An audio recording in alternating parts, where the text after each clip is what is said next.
Hello, we are joining you here today with a ward of Seminole County, a former ward of Seminole County, Florida, Jan Garwood.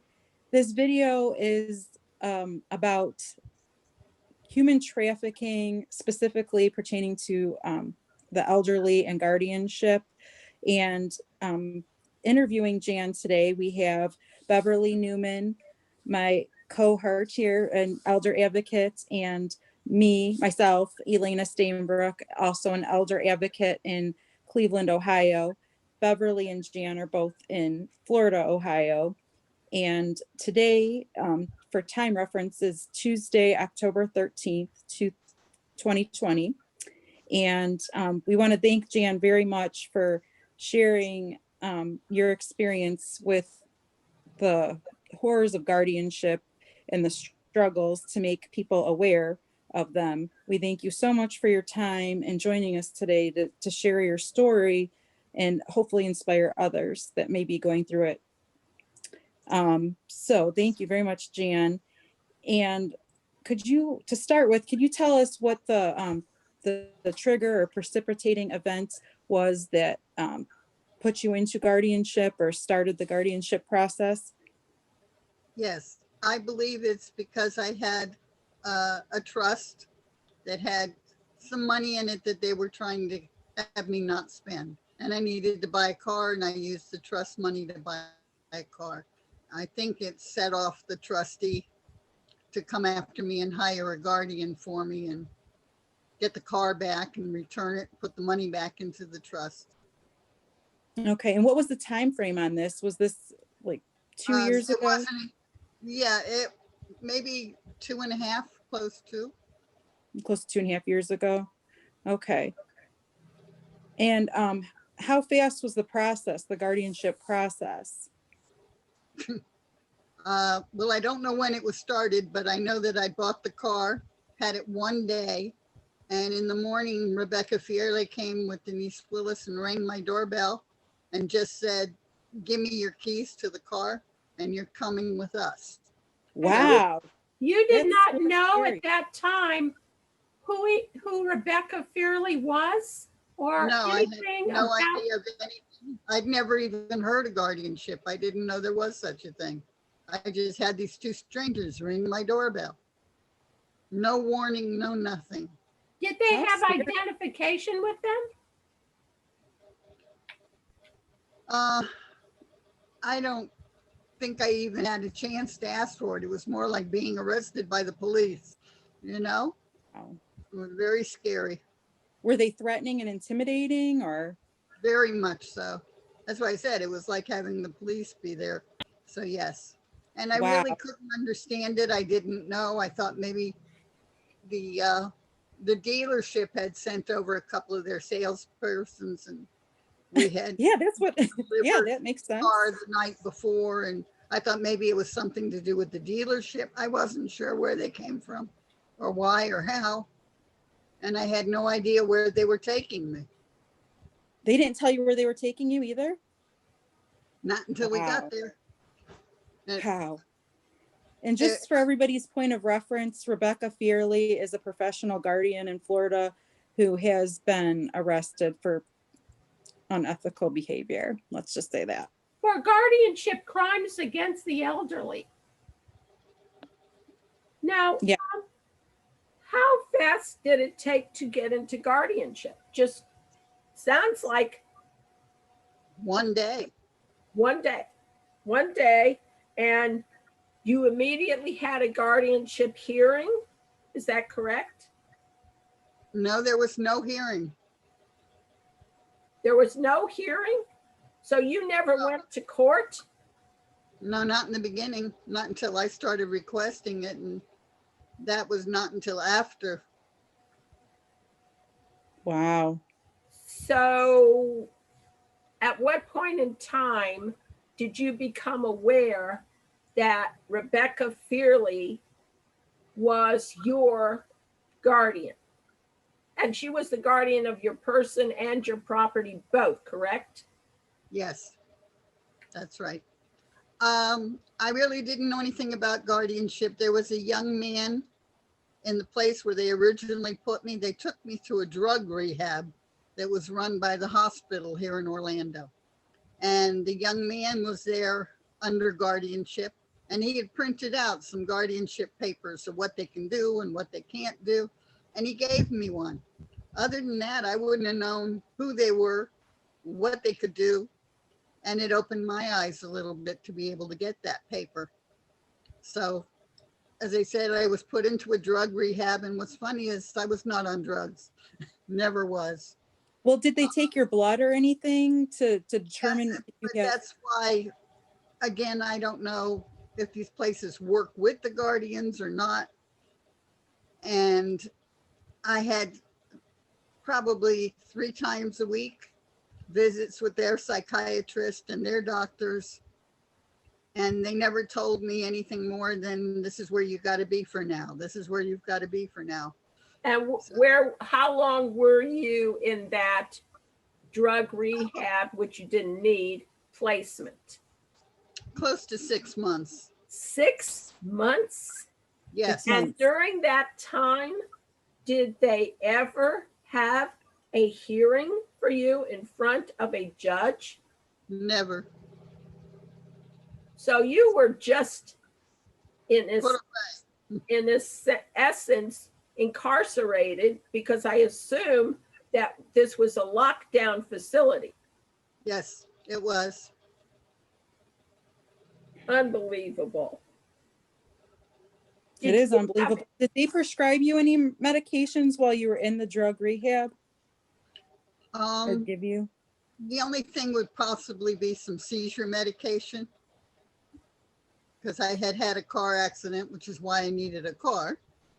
And that may have been the only thing. As you Wow. can notice, my neck flips every 3 to 5 seconds and I still have damage. Did you have an attorney? No, I never So- got a chance to be able to talk to anybody. You have to find one. You never saw a judge. You never had a hearing, at least for that first 6 months. You never had a court-appointed attorney, but you did have a guardian, Rebecca Fearley. Yes, That's just all I had. unheard of. Had you ever read about or heard anything about professional guardianship? No, I had no idea until I got one that there even was such a thing. No. And then after the drug rehab placement, where were you placed? I was placed in the Palms of Longwood. And into that's a nursing home, correct? It's an assisted living. It's the way they label it. And I was put directly into their mental ward with a roommate. Wow. And the size of your room was approximately I don't know, maybe 10 by 12. 10 by 12. Also, how old were you when you first were taken into guardianship? Probably about 68. 68 years old. Hey, And then you're put into drug rehab, which you didn't need. You're put into essentially a nursing home, into the mental ward. Now, the mental ward is a locked facility, correct? Yes, I wasn't even allowed out of my room. I was told they were bringing my meals to my room. oh wow. What restrictions did you have in there? I just wasn't allowed to do anything. The only time I would be allowed out is like to take a shower. You know, I'd have to set up an appointment with the nurses and they bring me my medicines and bring me my food. What other restrictions? So you weren't allowed to, were you allowed to have any visitors or were you allowed to bring anything with you? No, nothing at the time. My sons, unfortunately, were paid off and told to stay away from me and move out of my house where they both lived with me.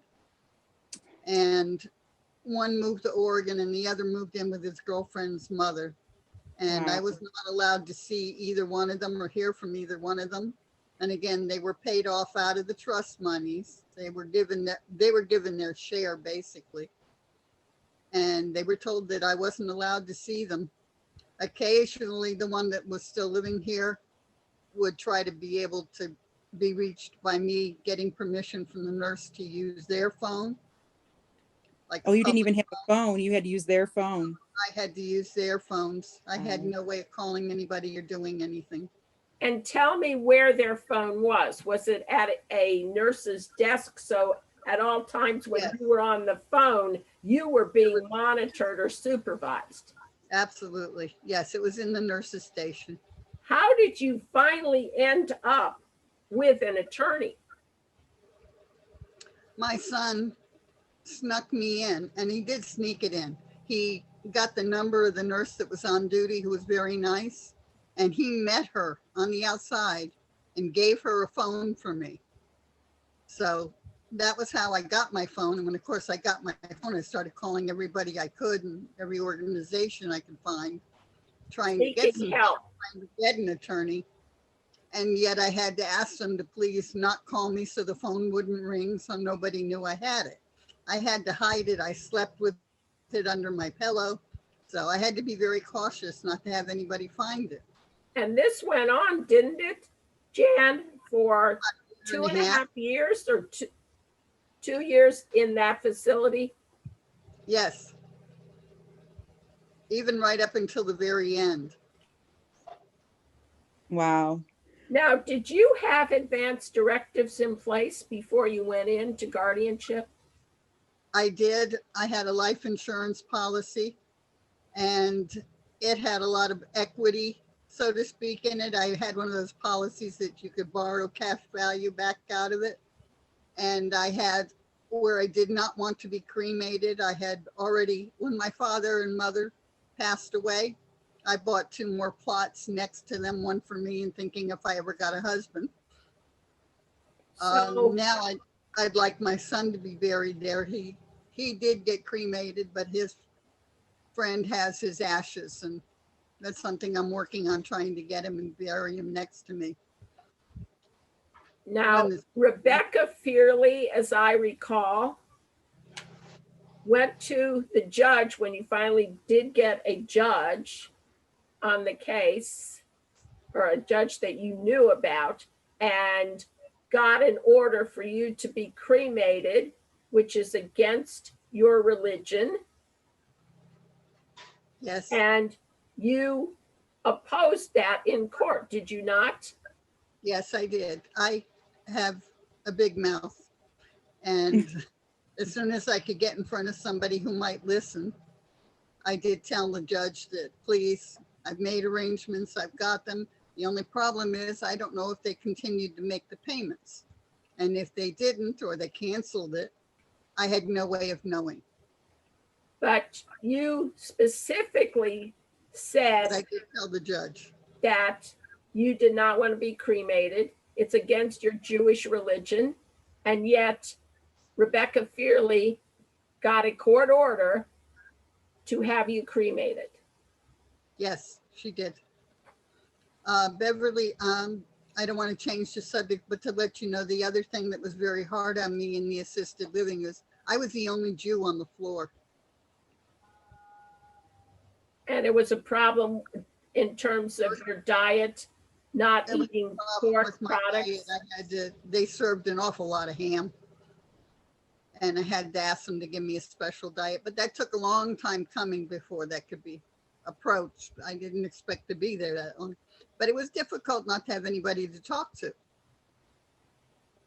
No And support. what, in summary, what did you lose in guardianship? My life, my house, my car, my children, my friends. I had a real estate license and a hairdressing license, so I couldn't do that anymore. I was a people person. I like to go out and be with people. And So Jen, try you to- were actively working at this time. I was, yes. You were competent enough to work regular jobs, have a real estate license, cut hair, be a hairstylist, yet you were incapacitated somehow and take everything taken away from you just like that. Allegedly incapacitated. Allegedly incapacitated. Yeah, that's what I'm saying. I'm being sarcastical. And once people on the outside, like Elena and I, heard you, spoke to you on that secret telephone, this woman is not incapacitated. There is no way you can talk to her for an hour and a half on the telephone. And she's perfectly coherent. Yeah, she's perfectly coherent, consistent. That is the opposite of incapacitated or incompetent. I just have one more question for you. What helped you to live through this horrifying experience? And I did forget to point out that in your room were bars on the windows. So the whole essence of the way you were living was incarceration. It was a lockdown facility. You rarely could go outside of your room, even to the hallway. You never went anywhere to go out to eat or to go shopping or to go to a program, a lecture, a performance. Those were all taken out. Yeah, and this is before the pandemic. She couldn't even go to the library or anything. Nothing. At 68 and 70 years old, you basically didn't have any kind of a normal life, but your intellect and your competency were all there. So here's the final question. What allowed you, how did you get through this horrifying experience of incarceration in guardianship? Well, I guess it's because I'm a people person, and the jobs that I had even show where I like to help people and take care of them. And I figured if I could get out of here, I could help other people that are in this problem. And that's why we're doing this interview today. I want people to know there's hope and there's light at the end of the tunnel. And you just got to keep on fighting it and find people that'll fight for you. And I was very blessed. God sent me Hillary and you girls to be able to help me get out of there. There was no help from the judges or my guardians. I'd request and never get. And it's very difficult, but I managed to make it through. And it was a miracle that I did, but I did. And I really want to hone in on that message. Jan, that you're looking at right now, speaking to the audience, is a miracle. We don't have the opportunity as advocates to make too many of these stories because so few people ever are out of guardianship. Usually the way out is through death. Exactly. We can't do an interview on the vast majority of the people who get out of guardianship because they're no longer living. So Jan has gone all the way through a very, very painful process of guardianship incarceration. And we thank you so much, Jan, for opening up your time and your heart to people who need this message of hope and reality. Yes. Amen. Thank you. Amen. If it wasn't for you guys, we wouldn't be here. So I can only thank you. You're very welcome. You're welcome.